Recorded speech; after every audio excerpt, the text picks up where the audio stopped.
ಲೇ ವಿಶಾಲು, ಅದು ಯಾವ ಗಳಿಗೆಯಲ್ಲಿ ಹೇಳಿದ್ನು ನನ್ನ ಮಗನಿಗೆ ರಾಜಯೋಗ ಇದೆ, ಅವನನ್ನ ಕೈ ಹಿಡಿಯೋದು ರಾಜ್ಕುಮಾರಿನೇ ಅಂತ. ಶ್ರಾವಣಿ ಅಮ್ಮವರು ನನ್ನ ಮಗನ ಕೈ ಹಿಡಿದು ಮಹಾಲಕ್ಷ್ಮಿ ಥರ ಈ ಮನೆಗೆ ಬಂದರು. ನನ್ನ ಲೆಕ್ಕಾಚಾರ ತಪ್ಪಾಗಲ್ಲ ಕಣೆ.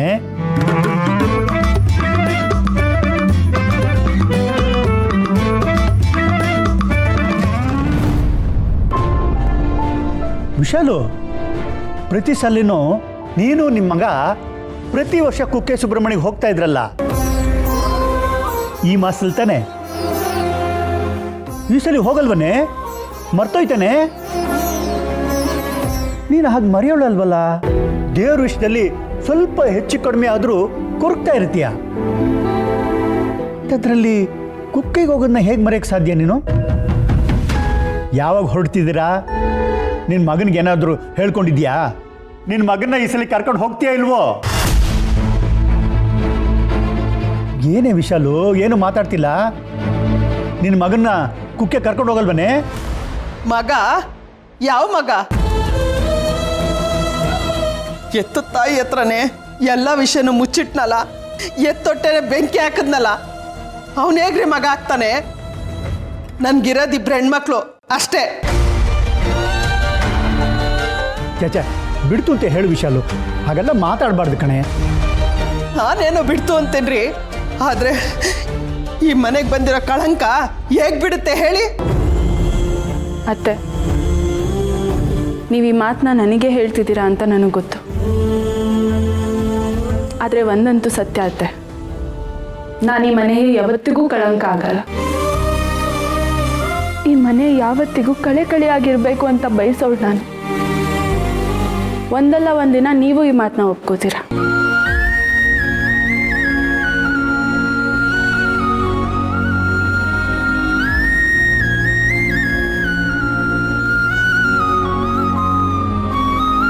ಶ್ರಾವಣಿ ಅಮ್ಮವ್ರ ಮಾತು ನಿಜ ಕಣೆ ವಿಶಾಲು. ಅವರು ಈ ಮನೇಲಿರೋದು ಈ ಮನೆಗೆ ಒಂದು ಕಳೆ ಕಣೆ. ಕಣ್ಣು ಮುಚ್ಕೊಂಡು ಕತ್ಲಲ್ಲಿ ಕೂತ್ಕೊಂಡಿದ್ದರಲ್ಲೇ ಕಣ್ಣು ಬಿಟ್ಟು ಅವ್ರ ಬಗ್ಗೆ ಮನಸಾರೆ ಒಂದ್ಸಲ ಯೋಚನೆ ಮಾಡಿ. ನಾನು ಯಾರ ಬಗ್ಗೆನೂ ಯೋಚನೆ ಮಾಡಬೇಕಾಗಿಲ್ಲ. ಮೂರೊತ್ತು ಮಗ ಮಗ ಅಂತ ಯೋಚನೆ ಮಾಡಿದ್ದಕ್ಕೆ ಒಳ್ಳೆ ಮರ್ಯಾದೆನ ಮಾಡ್ದ. ಹಾಗಾದರೆ ಈ ಸಲ ಕುಕ್ಕೆಗೆ ಹೋಗೋದಿಲ್ವಾ? ಮಗನ ಮೇಲಿನ ಕೋಪಕ್ಕೆ ಹರಕೆ ಬಿಟ್ಬಿಟ್ರೆ ತಪ್ಪಾಗುತ್ತೆ ಕಡೆ. ನಾನು ಯಾಕ್ರಿ ಹೋಗದೆ ಇರ್ತೀನಿ? ನಾನು ಯಾಕೆ ಹರಕೆ ಬಿಡ್ತೀನಿ?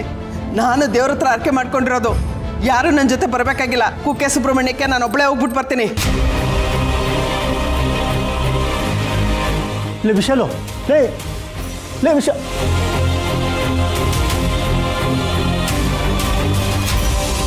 ಈ ತಾಯಿ ಮಗನ ಕೋಪ ತಾಪ ಇನ್ನೂ ಎಷ್ಟು ದಿನ ಇರುತ್ತೆ ಭಗವಂತ. ನಮ್ಮ ಸುಬ್ಬು ಅಮ್ಮನ ಮಡಿಲಲ್ಲೇ ಬೆಳೆದಿದ್ದ ಕಂದ. ಯಾವತ್ತು ಯಾವ ಕಾರಣಕ್ಕೂ ಅವನ ಮೇಲೆ ಸಣ್ಣ ಸಿಟ್ಟನ್ನು ಮಾಡ್ಕೊಳ್ದಿರೋಳು ಈಗ ಮಾತೇ ಬಿಟ್ಟು ಕೂತಿದ್ದಾಳೆ. ತಾಯಿ ಹಕ್ಕಿ ಊಟ ತಂದ್ಕೊಡುತ್ತೆ ಅಂತ ಬಾಯಿ ಬಿಟ್ಟು ಕೂತಿರೋ ಮರಿ ಥರ ನಮ್ಮ ಸುಬ್ಬು ಇವಳು ಮಾತಾಡಿಸ್ತಾಳೆ ಅಂತ ಕಾಯ್ತಾ ಕೂತಿದ್ದಾನೆ. ಇದೆಲ್ಲ ಯಾವಾಗ ಸರಿ ಹೋಗುತ್ತೋ ಏನೋ. ಆ ಭಗವಂತನ ಸಂಕಲ್ಪ ಏನಿದೆಯೋ ಏನೋ.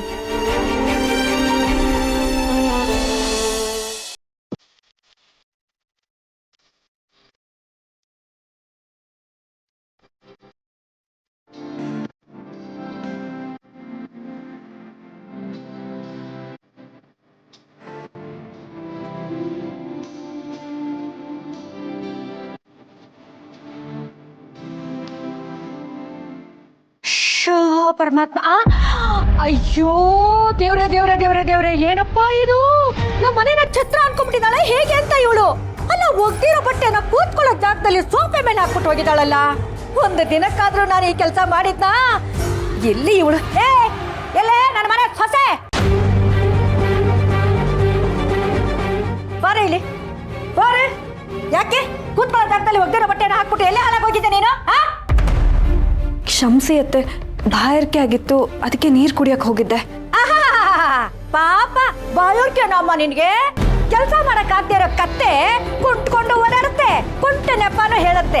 ಹಾಗೆ ನೀನು ಮೈ ಬಗ್ಸಿ ಕೆಲಸ ಮಾಡಕ್ ಆಗದೆ ಇದ್ರು ಬಾಯೋರ್ಕೆನೂ ಆಗತ್ತೆ, ಬಾಯಿ ಜೋರ್ ಮಾಡಕ್ಕೂ ಬರುತ್ತೆ. ಬಾಯಿ ಜೋರ್ ಮಾಡದ? ನಾನೇನು ನಿಮ್ಗೆ ಎದುರು ಮಾತೇ ಆಡ್ಲಿಲ್ವಲ್ಲ ಅತ್ತೆ. ಏನೇ ಅಂದೆ ನೀನು? ಕಂದು ಗುಂಡು ತರ ನನ್ನ ಎದುರುಗಡೆ ನಿಂತ್ಕೊಂಡಿಟ್ಟು ಜೋರಾಗಿ ಮಾತಾಡ್ತಾ ಇದೀಯಾ, ಎದುರುತ್ರ ಕೊಡ್ತಾ ಇದೀಯಾ, ಮಾತಾಡ್ಲಿಲ್ಲ ಅಂತ ಬೇರೆ ಹೇಳ್ತೀಯಲ್ಲೇ. ಆಹಾ, ಇದೇನಾ ನಿಮ್ಮಮ್ಮ ಕಲ್ಸ್ಕೊಟ್ಟಿರೋದು ನನಗೆ? ಜೋರ್ ಮಾಡು ಅಂತ ನಿಮ್ಮಮ್ಮ ಹೇಳ್ಕೊಟ್ಟಿದ್ದಾಳೇನೆ. ಅತ್ತೆ, ಇಷ್ಟು ಚಿಕ್ಕ ವಿಷಯಕ್ಕೆಲ್ಲ ಅಮ್ಮನ ಬಗ್ಗೆ ಯಾಕೆ ಮಾತಾಡ್ತಿದ್ದೀರಾ? ನಮ್ಮಮ್ಮ ನಮ್ಮೆಲ್ರಿಗೂ ಸಂಸ್ಕಾರ ಕೊಟ್ಟೆ ಬೆಳೆಸಿದ್ದಾರೆ. ಅಂದ್ರೆ ಏನು ಹೇಳ್ತಾ ಇದ್ಯಾ ನೀನು? ನಮಗೆ ಸಂಸ್ಕಾರ ಇಲ್ಲ ಅಂತ ಹೇಳ್ತಾ ಇದ್ಯಾ? ಏಯ್ ನೋಡು, ನೀನು ನನ್ನ ಮನೆಗೆ ಬಂದಿರೋದು, ಇದು ಇಂದ್ರಮ್ಮನ ಮನೆ. ಜಾಸ್ತಿ ನಿನ್ನ ಆಟ ಆಡ್ಬೇಡ, ನನ್ನ ಹತ್ರ ಏನೂ ನಡೆಯಲ್ಲ. ಆ ಶ್ರಾವಣಿ ಬರ್ತಾಳೆ, ಸುಬ್ಬು ಬರ್ತಾನೆ ಅಂತ ಏನಾದ್ರೂ ನೀನು ಮೆರಿತಾ ಇದ್ರೆ ನಿನ್ನ ದುರಹಂಕಾರನ ಹೇಗೆ ಹೆಡಮುರಿ ಕಟ್ಟಬೇಕು ಅನ್ನೋದು ನನಗೆ ಚೆನ್ನಾಗಿ ಗೊತ್ತು. ಎತ್ಕೊಳ ಇದನ್ನೆಲ್ಲ ನೀಟಾಗೆಲ್ಲ ಮರ್ಚಿ ಒಳಗಡೆ ಗಿಡು. ಗೊತ್ತಾಯ್ತಾ ಹೇಳಿದ್ದು? ಹಾ, ಇನ್ನೊಂದಮ್ಮ, ಇದು ತಗೊಂಡೋಗಿ ಒಳಗಡೆ ಮರ್ಚಿಡ್ತಾ ಮೊಬೈಲ್ ಹಾಗೆ ಕೈಗೆ ತಗೊಂಡು ನನಗೆ ನೀನು ನಿನಗೆ ನಾನು ದೈವ ಕೊಟ್ಟ ವರವು, ಈ ತರ ಏನಾದ್ರೂ ರೀಲ್ಸ್ ಕಿಲ್ಸ್ ಮಾಡ್ತಾ ಕೂತ್ಕೊಂಡ್ರೆ ನಿನ್ನಷ್ಟೇ ನಿನ್ ಕತೆ ಮುಗಿಸ್ಬಿಡ್ತೀನಿ. ಸೊಸೆ ಅಂತ ಬಂದ ಮೇಲೆ ಕತ್ತೆ ತರ ದುಡಿಬೇಕು, ಅತ್ತೆ ಹೇಳ್ದಾಗೆ ನೀನ್ ಕೇಳಬೇಕು ಅಷ್ಟೇ. ಇಲ್ಲ ಅಂದ್ರೆ ಗೊತ್ತು ತಾನೆ, ಮನೆಯಿಂದ ಕತ್ತಿಡ್ದು ಆಚೆ ತಳ್ಳಿಬಿಡ್ತೀನಿ. ಎತ್ಕೋ ಬಟ್ಟೆನ ನೀಟಾಗಿ ಮರ್ಚಿ ಒಳಗಡೆ ಗಿಡು.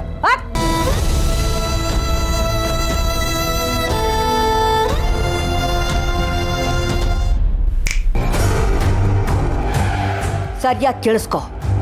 ನೀನು ಗಂಡ ಮನೆಗೆ ಬರ್ತಿದ್ದ ಹಾಗೆ, ರೀ ನಿಮ್ಮಮ್ಮ ಹೀಗಂದ್ರು ಹಾಗಂದ್ರು, ನನಗೆ ತುಂಬಾ ನೋವಾಯ್ತು, ಕತ್ತೆ ತರ ನುಡಿಬೇಕಂತೆ, ಈ ತರ ಏನಾದ್ರೂ ಚಾಡಿ ಹೇಳಿದ್ಯೋ, ಅವನ್ ತಲೆ ಕೆಡ್ಸಿದ್ಯೋ ಚೆನ್ನಾಗಿರಲ್ಲ. ಆಗ ಈ ಇಂದ್ರಮ್ಮ ಬರೀ ಬೆಂಕಿ ಕೆಂಡ ಆಗಿರಲ್ಲ ಕಣೆ, ಜ್ವಾಲೆ ಆಗಿರ್ತಾಳೆ. ಸ್ವಲ್ಪ ಕಾವು ತಾಗ್ತಿದ್ದಂಗೆ ಎಚ್ಚೆತ್ಕೊಂಬಿಡು, ಇಲ್ಲ ಅಂದ್ರೆ ಸುಟ್ಟು ಬೂದಿ ಆಗೋಗ್ತೀಯ. ಹಾಗೆ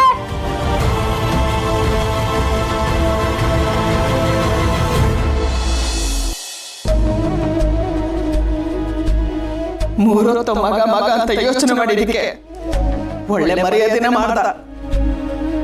ನಾನು ದೇವ್ರ ಹತ್ರ ಆರಕೆ ಮಾಡ್ಕೊಂಡಿರೋದು, ಯಾರು ನನ್ನ ಜೊತೆ ಬರಬೇಕಾಗಿಲ್ಲ. ಕುಕ್ಕೆ ಸುಬ್ರಹ್ಮಣ್ಯಕ್ಕೆ ನಾನು ಒಬ್ಬಳೇ ಹೋಗ್ಬಿಟ್ಟು ಬರ್ತೀನಿ. ಮಾವ, ಶ್ರಾವಣಿಮ್ಮ, ಮಾವ ನಿಮ್ಮ ಹತ್ರ ಒಂದು ವಿಷಯ ಕೇಳಬೇಕಾಗಿತ್ತು. ಏನು ವಿಷಯ ಶ್ರಾವಣಿಮ್ಮ? ಏನಂತ ಕೇಳಿ ಹೇಳ್ತೀನಿ. ಮಾವ, ಆಗಲೇ ನೀವು ಅತ್ತೆ ಹತ್ರ ಏನೋ ಮಾತಾಡ್ತಿದ್ರಲ್ಲ, ಕುಕ್ಕೆಗೆ ಹೋಗಬೇಕು, ಹರಕೆ ತೀರಿಸ್ಬೇಕು ಅಂತ.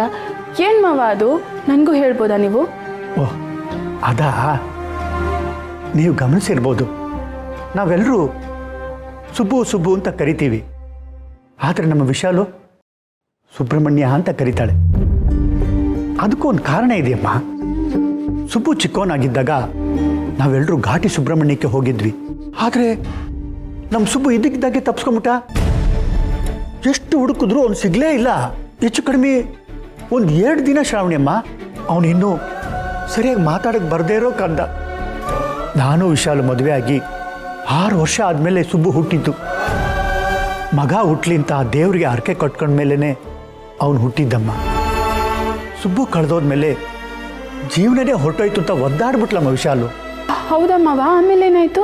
ನಾವೆಲ್ಲ ಕಡೆ ಹುಡುಕ್ದ್ವಿ, ಪೊಲೀಸ್ಗೂ ಕಂಪ್ಲೇಂಟ್ ಕೊಟ್ವಿ, ಬೀದಿ ಅಲ್ದ್ವಿ. 2 ದಿನ ಎಲ್ಲೂ ಸಿಗ್ಲಿಲ್ಲಮ್ಮ. ಆಗ ಯಾರೋ ಪುಣ್ಯಾತ್ಮರು ಸಿಕ್ಕಿದ್ರು. ದೇವರಿಗೆ ಉರುಳು ಸೇವೆ ಮಾಡಿ ಪ್ರತಿ ವರ್ಷ ಕುಕ್ಕೆಗೆ ಬರ್ತೀನಿ ಅಂತ ಹರಕೆ ಹೊತ್ಕೊಳ್ಳಿ ಅಂತ ಹೇಳಿದ್ರು. ಅದೇ ಥರ ವಿಶಾಲನು ವ್ರತ ಮಾಡಿ ಉರುಳು ಸೇವೆ ಮಾಡಿದ್ಲು. ಅವನು ಸಿಕ್ಕಿದ್ರೆ ಪ್ರತಿ ವರ್ಷ ಅವನನ್ನು ಕರ್ಕೊಂಡು ಕುಕ್ಕೆಗೆ ಬರ್ತೀನಿ ಅಂತ ಹರಕೆ ಹೊತ್ಕೊಂಡ್ಲಮ್ಮ. ಆ ರೀತಿ ಉರುಳು ಸೇವೆ ಮಾಡಿ ದೇವರಿಗೆ ನಮಸ್ಕಾರ ಮಾಡಿ ಕತ್ತೆತ್ತು ನೋಡಿದ್ರೆ ನಮ್ಮ ಸುಬ್ಬು ಅಲ್ಲೇ ಕೂತಿದ್ದ. ಆ ಸುಬ್ರಹ್ಮಣ್ಯ ನಮ್ಮ ಸುಬ್ಬು ಸಿಗೋ ಹಾಗೆ ಮಾಡ್ಬಿಟ್ಟ. ಮತ್ತೆ ಮಾವ 2 ದಿನ ಅವರು ಎಲ್ಲಿದ್ನೋ ಏನೋ ಇವತ್ತಿನವರೆಗೂ ಯಾವುದು ಗೊತ್ತಿಲ್ಲಮ್ಮ. ಪವಾಡ ಅನ್ನೋ ಹಾಗೆ ನಮ್ಮ ಸುಬ್ಬು ನಮಗೆ ಸಿಕ್ಬಿಟ್ಟಮ್ಮ. ಆ ಖುಷಿ ಮುಂದೆ ಅದು ಯಾವುದನ್ನು ನಾವು ಯೋಚನೆ ಮಾಡೋಕ್ಕೆ ಹೋಗಲಿಲ್ಲಮ್ಮ. ಅವತ್ತಿಂದ ಇವತ್ತಿನವರೆಗೂ ಪ್ರತಿ ವರ್ಷ ನಮ್ಮ ವಿಶಾಲು ಸುಬ್ರಹ್ಮಣ್ಯನ ಕರ್ಕೊಂಡು ಹೋಗಿ ಪೂಜೆ ಮಾಡಿಸ್ಕೊಂಡು ಕರ್ಕೊಂಬರ್ತಾಳಮ್ಮ. ಆದರೆ ಈ ವರ್ಷ ಆದರೆ ಈ ವರ್ಷ ಅಮ್ಮ ಮಗ ಒಟ್ಟಿಗೆ ಹೋಗ್ತಾರೋ ಇಲ್ವೋ ಗೊತ್ತಾಗ್ತಿಲ್ಲಮ್ಮ. ಇವಳನ್ನ ಕೇಳಿದ್ರೆ ಒಬ್ಬಳೇ ಹೋಗ್ತೀನಿ ಅಂತಾಳೆ. ಆದರೆ ನಮ್ಮ ಸುಬ್ಬು ಇವಳು ಪ್ರೀತಿಯಿಂದ ಮಾತಾಡಲಿ ಅಂತ ಒದ್ದಾಡ್ತಿದ್ದಾನೆ. ಮಗನ ಕಡೆ ನೋಡದೇ ಇರೋಳು ಜೊತೆಗೆ ಕುಕ್ಕೆ ಕರ್ಕೊಂಡು ಹೋಗ್ತಾಳೇನಮ್ಮ? ಹೋಗ್ತಾರೆ ಮಾವ. ಏನು ಹೇಳ್ತಾ ಇದ್ರಿ ಶ್ರಾವಣಿಮ್ಮ? ಹೌದು ಮಾವ. ಅಮ್ಮ ಮಗನ ಪ್ರೀತಿಗಾಗಲಿ ದೇವ್ರ ಕಾರ್ಯಕ್ಕಾಗಲಿ ಯಾವ ವಿಘ್ನಗಳು ಬರಲ್ಲ. ಈ ಸರಿನೂ ಅಮ್ಮ ಮಗ ಇಬ್ರು ಒಟ್ಟಿಗೆ ದೇವಸ್ಥಾನಕ್ಕೆ ಹೋಗ್ತಾರೆ. ಈ ಸರಿನೂ ಅವ್ರ ಹರಕೆ ತೀರಿಸ್ತಾರೆ. ತೀರಿಸ್ಲೇಬೇಕು. ಆ ಥರ ನಾವು ಮಾಡ್ಬೇಕು ಮಾವ. ನಿಮ್ಗೆ ಅರ್ಥ ಆಗ್ತಿಲ್ಲ ಶ್ರಾವಣಿಮ್ಮ. ವಿಶಾಲು ನನ್ನ ಮೇಲೆ ನಂಬಿಕೆ ಇಡಿ ಮಾವ. ನನ್ನ ಗಂಡ ನಮ್ಮ ಅತ್ತೆ ಇಬ್ರು ಒಟ್ಟಿಗೆ ದೇವ್ರ ದರ್ಶನ ಮಾಡ್ತಾರೆ, ಪೂಜೆ ಮಾಡಿಸ್ತಾರೆ. ಅಮ್ಮನಿಗೆ ಮಗನ ಮೇಲಿರೋ ಕೋಪನ ಹೇಗೆ ದೂರ ಮಾಡಬೇಕು ಅಂತ ದಿಕ್ಕೆ ತೋಚ್ತಾ ಇದ್ದಾಗ ಆ ಸುಬ್ರಹ್ಮಣ್ಯನೇ ನಮಗೆ ದಾರಿ ತೋರಿಸ್ತಾ ಇದ್ದಾನೆ. ಆ ಪುಣ್ಯಕ್ಷೇತ್ರದಲ್ಲೇ ತಾಯಿ ಮಗ ಇಬ್ರು ಒಂದಾಗ್ತಾರೆ. ನೀವು ಮನ್ಸು ಮಾಡಿದ್ರೆ ಆಗದೆ ಇರೋವಂಥದ್ದು ಏನಿದೆ ಶ್ರಾವಣಿಯಮ್ಮ?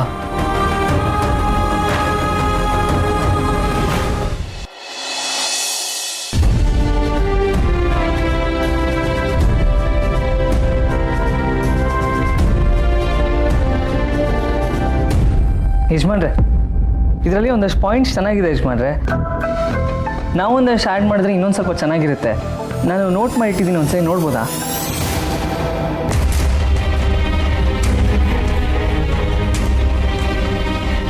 ಸುಬ್ಬು ಸರ್, ನೀನು ಶ್ರಾವಣಿನ ಒಂದ್ಸಲ ಮನೆ ಕರ್ಕೊಂಬರ್ಬೇಕಲ್ಲ.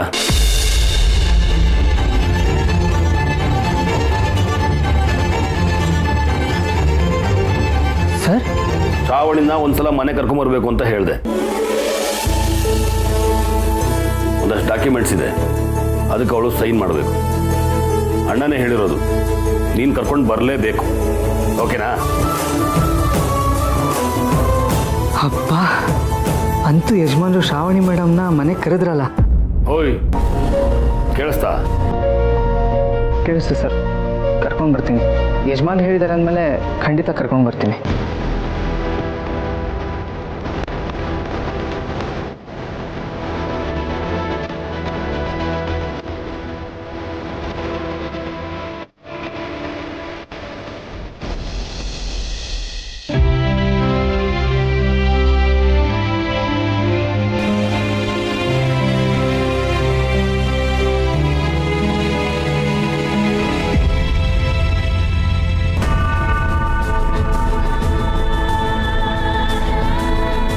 ತುಂಬ ಖುಷಿಯಾಗಿದೆಯಾ ಅಲ್ವಾ ವರ? ಗೊತ್ತಿಲ್ಲದೆ ಒಂದು ಮಾತು ಕೇಳ್ತೀನಿ. ಶ್ರಾವಣಿ ಸುಬ್ಬನ ಮದುವೆ ಮಾಡ್ಕೊಂಡು ಕರ್ಕೊಂಡು ಬಂದಮೇಲೆ ನಿನ್ನ ಮದುವೆ ನಿಂತೋಯ್ತು. ಅವಳಿಂದ ನಿನ್ನ ಮದುವೆ ನಿಂತೋಗಿರೋದು ಇದೇನು ಮೊದಲನೇ ಸತಿ ಅಲ್ಲ. ಗ್ರ್ಯಾಂಡಾಗಿ ನಡಿಬೇಕಾಗಿರೋ ನಿನ್ನ ಮದುವೆ ದಿಕ್ಕು ದೆಸೆ ಇಲ್ಲದೆ ಯಾವುದೋ ರಿಜಿಸ್ಟ್ರ್ ಆಫೀಸಲ್ಲಿ ನಡೆದೋಯ್ತು.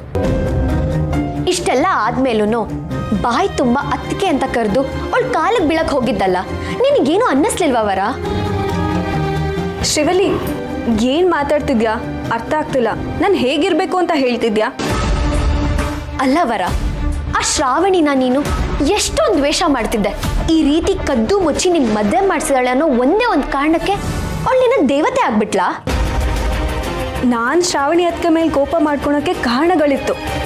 ಪದೇ ಪದೇ ಅವಳಿಂದಾಗಿ ನನ್ನ ಮದುವೆ ನಿಂತು ಹೋಗ್ತಿದೆ ಅಂತ ನಾನು ಅಂದ್ಕೊಂಡಿದ್ದೆ. ಆದರೆ ನನ್ನ ಮದುವೆ ನಿಂತು ಹೋಗೋಕ್ಕೆ ಅವಳು ನೇರವಾಗಿ ಕಾರಣ ಅಲ್ಲ. ಅಣ್ಣನ ಮದುವೆ ಆದರೆ ನನ್ನ ಮದುವೆ ನಿಂತು ಹೋಗುತ್ತೆ ಅಂತ ಅವಳಿಗೆ ಗೊತ್ತೇ ಇರಲಿಲ್ಲ.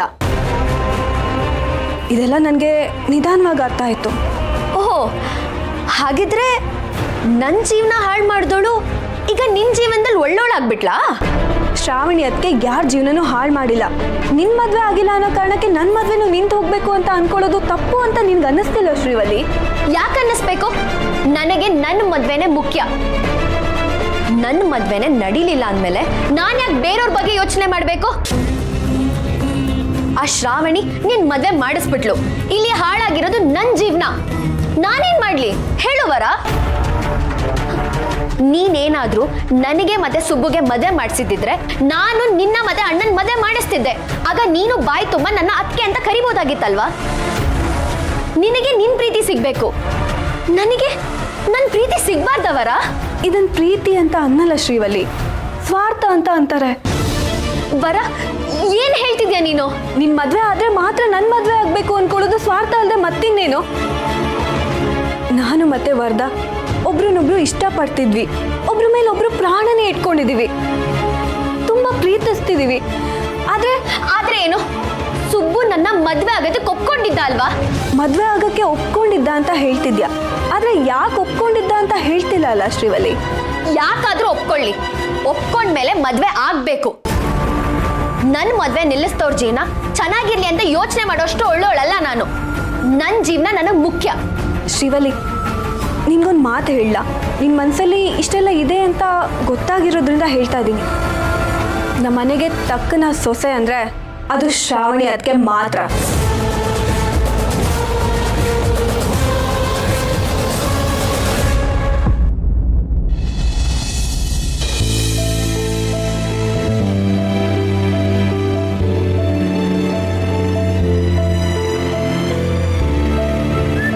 ತಗೊಳ್ಳಿ ಕಾಫಿ. ಮೇಡಮ್, ನೀವು ಯಾಕೆ ಮಾಡ್ತೀರಾ ಇದೆಲ್ಲ? ಬೇಕಂದ್ರೆ ನಾನು ಅಮ್ಮನ ಹತ್ರ ಮಾಡಿಸ್ಕೊತೀನಿ. ಇದೆಲ್ಲ ಸಾಧ್ಯನಾ ಸುಬ್ಬು? ಈಗ ಅತ್ತೆಗೆ ನಿನ್ ಮೇಲೆ ತುಂಬಾ ಕೋಪ ಇದೆ. ಅವ್ರು ನಿನಗೆ ಕಾಫಿ ಮಾಡ್ಕೊಡೋದಿರ್ಲಿ, ಒಂದು ಹನಿ ನೀರು ಕೊಡಲ್ಲ. ಹೌದು, ಒಂದನಿ ನೀರು ಕೊಡಲ್ಲ. ಪ್ರೀತಿಯಿಂದ ದೇವ್ರ ಹೆಸರಿಟ್ಟು ಬಾಯಿ ತುಂಬ ಸುಬ್ರಹ್ಮಣ್ಯ ಸುಬ್ರಹ್ಮಣ್ಯ ಅಂತ ಕರೀತಿದ್ದೆ. ಅವ್ನಿಗೆಂಥ ಪರಿಸ್ಥಿತಿ ಬಂದರೂ ನಾನು ಜೊತೆಲಿರ್ತಿದ್ದೆ. ಆದ್ರೀಗ ನನಗೆ ಮೋಸ ಮಾಡಿ ಇಷ್ಟೆಲ್ಲ ಮಾಡಿದಾನಲ್ಲ, ಅವನ್ನ ಕರ್ಕೊಂಡು ದೇವಸ್ಥಾನಕ್ಕೆ ಹೋಗ್ಬೇಕಾ? ಇಲ್ಲ ರೀ, ನಾನೊಬ್ಬಳೇ ದೇವಸ್ಥಾನಕ್ಕೆ ಹೋಗ್ಬಿಟ್ಟು ಬರ್ತೀನಿ. ಏನೋ ಅಮ್ಮ ದೇವಸ್ಥಾನಕ್ಕೆ ಬರಲ್ಲ ಅಂತ ಹೇಗೆ ಹೇಳ್ತಾರೆ?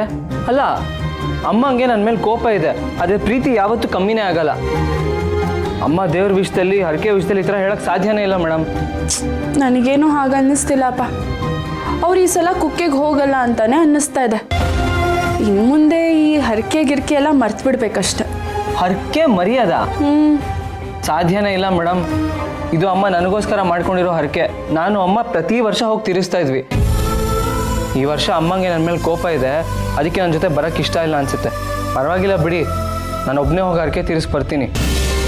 ಅಬ್ಬಾ, ಅಂತೂ ನಾನು ಅನ್ಕೊಂಡಿದ್ದಾಯ್ತು. ಇಲ್ಲಿ ಸುಬ್ಬು ಒಬ್ಬನೇ ಹೋಗ್ತೀನಿ ಅಂತ ಹೇಳ್ತಿದ್ದಾನೆ, ಅಲ್ಲಿ ಅತ್ತೆನೂ ಒಬ್ಬರೇ ಹೋಗ್ತೀನಿ ಅಂತ ಹೇಳ್ತಿದ್ದಾರೆ.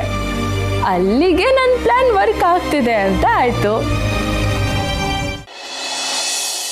ಹೌದು ಹೌದು ಹೌದು, ನಾನು ಒಬ್ಬಳೇ ಹೋಗ್ತೀನಿ. ಅಲ್ವೇ, ನಿನಗೆ ಒಬ್ಬಳೇ ಹೋಗಿ ಇದ್ದು ಅಭ್ಯಾಸ ಇಲ್ಲ. ಜೊತೆಲಿ ನಾನು ಬರಲೇ? ಏನು ಬೇಕಾಗಿಲ್ಲ, ನನ್ನ ಜೊತೆ ಸುಬ್ರಹ್ಮಣ್ಯ ಇರ್ತಾನೆ. ಯಾರು? ಸುಬ್ಬುನ? ಅಯ್ಯೋ, ನಾನು ಆ ಭಗವಂತ ಸುಬ್ರಹ್ಮಣ್ಯನ ಬಗ್ಗೆ ಹೇಳಿದ್ದು. ನನಗೆ ಮಾತ್ರ ಅಲ್ಲ, ಆ ದೇವಸ್ಥಾನಕ್ಕೆ ಯಾರು ಹೋಗ್ತಾರೋ ಅವ್ರ ಜೊತೆಲೆಲ್ಲ ಸುಬ್ರಹ್ಮಣ್ಯ ಇದ್ದೇ ಇರ್ತಾನೆ. ಇನ್ಯಾಕೆ ನನಗೆ ಭಯ? ನಾನು ಒಬ್ಬಳೇ ಹೋಗಿ ಬರ್ತೀನಿ. ನಾನೇ ಹೋಗಿ ಹರಕೆ ತೀರಿಸಿ ದೇವ್ರ ಹತ್ರ ಕೇಳ್ಕೊಂಬರ್ತೀನಿ, ಅಮ್ಮ ನಾನು ಮುಂಚೆ ಹೇಗಿದ್ವೋ ಹಾಗೆ ಇರಬೇಕು ಅಂತ. ಮತ್ತು ಇನ್ನೊಂದು ವಿಷಯ ಮೇಡಮ್, ನೀವೇನು ನನ್ನ ಬಗ್ಗೆ ಯೋಚನೆ ಮಾಡೋಕ್ಕೆ ಹೋಗಬೇಡಿ. ನನ್ನ ಬಗ್ಗೆ ಯೋಚನೆ ಮಾಡೋಕ್ಕೆ ನಮ್ಮ ಮನೇಲಿ ಇದ್ದಾರೆ. ನೀವು ಯಾವತ್ತಿರೂ ನನಗೆ ಹೊರಗಿನೋರೆ. ಯಜಮಾನರು ಮತ್ತು ದೊಡ್ಡ ಮನೆ ನನಗೆ ಮುಖ್ಯ, ನೀವಲ್ಲ. ಇದನ್ನು ಯಾವಾಗಲೂ ನೆನ್ಪಿಟ್ಕೊಳ್ಳಿ. ಆಯ್ತಪ್ಪ, ಯಾವಾಗಲೂ ನೆನಪಲ್ಲೇ ಇಟ್ಕೋತೀನಿ. ಈಗ ಕಾಫಿ ಕುಡಿ, ತಗೋ. ನೀನು ಶ್ರಾವಣಿ ಒಂದ್ಸಲ ಮನೆ ಕರ್ಕೊಂಡ್ಬರ್ಬೇಕಲ್ಲ, ಒಂದಷ್ಟು ಡಾಕ್ಯುಮೆಂಟ್ಸ್ ಇದೆ, ಅದಕ್ಕೆ ಅವಳು ಸೈನ್ ಮಾಡಬೇಕು. ಮೇಡಮ್, ನಿಮಗೆ ಇನ್ನೊಂದು ವಿಷಯ ಹೇಳೋದೇ ಮರ್ತೋಯ್ತು. ಸುರೇಂದ್ರ ಸರ್ ಹೇಳ್ತಾ ಇದ್ರು, ನೀವು ಯಜಮಾನ್ರ ಮನೆಗೆ ಹೋಗ್ಬೇಕಂತೆ, ಅದೇನೋ ಡಾಕ್ಯುಮೆಂಟ್ಸ್ ಎಲ್ಲ ಇದೆಯಂತೆ, ಸೈನ್ ಮಾಡಬೇಕಂತೆ. ಓಹೋ, ಅದನ್ನ ನಿನ್ನ ಹತ್ರ ಹೇಳಿ ಕಳ್ಸಿದಾರಾ? ಆ ಡಾಕ್ಯುಮೆಂಟ್ಸು ಚಿಕ್ಕಪ್ಪಂಗೆ ಸಂಬಂಧಪಟ್ಟಿರೋದಾ? ಅದೆಲ್ಲ ನಾನು ಕೇಳಕ್ಕೆ ಹೋಗಿಲ್ಲ ಮೇಡಮ್. ಯಜಮಾನರು ಸುರೇಂದ್ರ ಸರ್ಗೆ ಹೇಳಿದ್ದಾರೆ, ಸುರೇಂದ್ರ ಸರು ನನಗೆ ಹೇಳಿದ್ದಾರೆ, ನಾನು ನಿಮಗೆ ಹೇಳ್ತಾ ಇದ್ದೀನಿ ಅಷ್ಟೇ. ಅಂದರೆ ನಾನು ಅವ್ರ ಮಾತು ಕೇರ್ ಮಾಡಲಿಲ್ಲ ಅಂತ ನಿನ್ನ ಹತ್ರ ಹೇಳಿ ಕಳಿಸಿದ್ದಾರೆ. ಸರಿ, ನಾನೇ ಅವ್ರಿಗೆ ಕಾಲ್ ಮಾಡ್ತೀನಿ. ಮೇಡಮ್, ಇದೆಲ್ಲ ಫೋನಲ್ಲಿ ಮಾತಾಡೋ ವಿಷಯನೇ ಅಲ್ಲ ಮೇಡಮ್, ಡೈರೆಕ್ಟಾಗಿ ಹೋಗಿ. ಸುಬ್ಬು, ನಾನು ಹೆಂಗೆ ನಿನ್ನ ಬಗ್ಗೆ ಯೋಚನೆ ಮಾಡಬಾರ್ದು ಅಂತ ನೀನು ಎಕ್ಸ್ಪೆಕ್ಟ್ ಮಾಡ್ತಿದ್ಯೋ, ಈ ವಿಷಯದಲ್ಲಿ ನೀನು ತಲೆ ಹಾಕಬಾರ್ದು ಅಂತ ನಾನು ಎಕ್ಸ್ಪೆಕ್ಟ್ ಮಾಡ್ತಾ ಇದ್ದೀನಿ. ನಾನೀಗ ಕಾಲ್ ಮಾಡ್ತಾ ಇದ್ದೀನಿ, ಸುಮ್ಮನೆ ಇರು.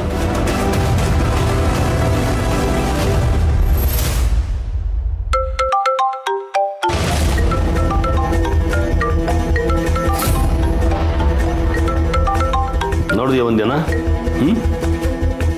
ಇಂಜೆಕ್ಷನ್ ಎಲ್ಲಿ ಕೊಡಬೇಕು ಅಲ್ಲೇ ಕೊಡಬೇಕು. ಆ ಸುಬ್ಬು ಶ್ರಾವಣಿನ ಇಟ್ಕೊಂಡು ಆಟ ಆಡ್ತಿದ್ದ.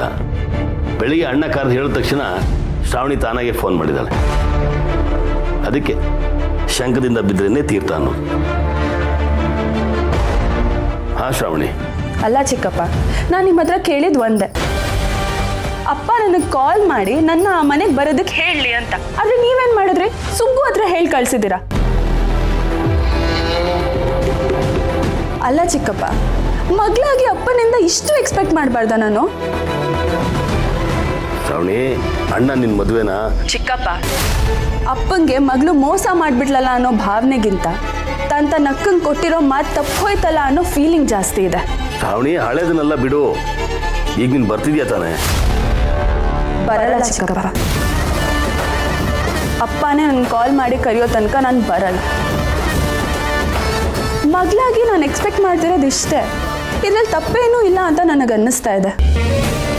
ನೋಡಿ ಚಿಕ್ಕಪ್ಪ, ನನಗೆ ಮದುವೆ ಆಗಿದೆ, ಗಂಡ ಇದ್ದಾನೆ, ಸಂಸಾರ ಇದೆ. ನನ್ನ ಗಂಡನಿಗೆ ಗೌರವ ಇಲ್ಲದೆ ಇರೋ ಕಡೆ ನಾನು ಬರಲ್ಲ. ಅಪ್ಪ ನನ್ನನ್ನು ಕರೆದ್ರೆ ಮಾತ್ರ ನಾನು ಬರೋದು. ಅಪ್ಪಂಗೆ ಹೇಳಿ ನನ್ನನ್ನು ಮನೆಗೆ ಕರೆಯೋದಕ್ಕೆ, ಆಗ ಬರ್ತೀನಿ. ಅಲ್ಲಮ್ಮ, ಶ್ರಾವಣಿನ ನಾವು ಮುದ್ದು ಮಾಡಿ ಮಾಡಿ ಹಾಳು ಮಾಡಿಬಿಟ್ವಿ. ತುಂಬ ಹಟ್ಮಾರಿ ಆಗಿದ್ದಾಳೆ. ಎಲ್ಲ ಸುಬ್ಬು ಸಹವಾಸ. ರೀ, ಶ್ರಾವಣಿ ಮಾಡ್ತಿರೋದ್ರಲ್ಲೂ ತಪ್ಪಿಲ್ಲ ಅಂತ ನನಗನ್ನಿಸ್ತಿದೆ. ಲೇಟ್ ಆಯ್ತು, ಮಲ್ಕೋ.